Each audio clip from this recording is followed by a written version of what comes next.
Hello, and thank you for taking the time to watch this instructional video for how to use Google Sheets. Video number 2 will go through what you can do with a Google Sheet that already has data loaded onto it.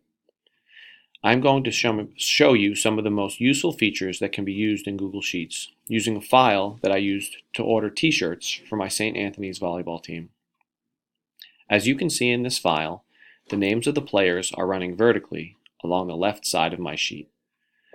I titled the boxes going across the top sizes because I was tracking the number of each shirts each player needed.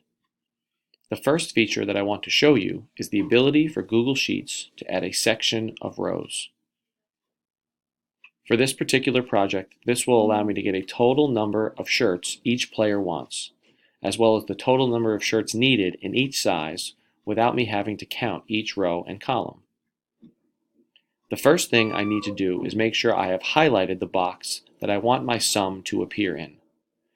Then, at the top of the page, I need to click Insert, scroll down to where it says Function, and then click on the word Sum. When the word Sum appears in the box that I am working in, I now want to highlight all of the boxes that I want the system to add together. So I hold down the Shift key and click the right key until I have highlighted all of the boxes that I want to add. Then I click Enter on my keyboard and the sum of the items is placed in the box. Now the real exciting part comes. Rather than having to repeat this step for each column, I can simply grab the blue box by the bottom right-hand corner of the box and drag it down the column to copy that sum function all the way through. If I want to get a total for each individual size, I can click down below each size and insert another sum function like so.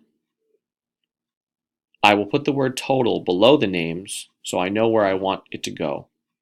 I can create my function and then drag it all the way across to get a total for each shirt size. Now, if I want to keep track of who paid and who didn't, I can change the colors of the items in each box. To do this, I click on the individual box, go up to the text color icon, the one that looks like a capital A, select the color that I want to change it to. If you are trying to organize data, Google Sheets is very helpful because it will save you a lot of work with the ability to drag functions to multiple lines of information. What I will be showing you in the next video is how Google Sheets can organize the data drawn directly from a Google form that you may have created for a quiz or test in your class. Be sure to check that out.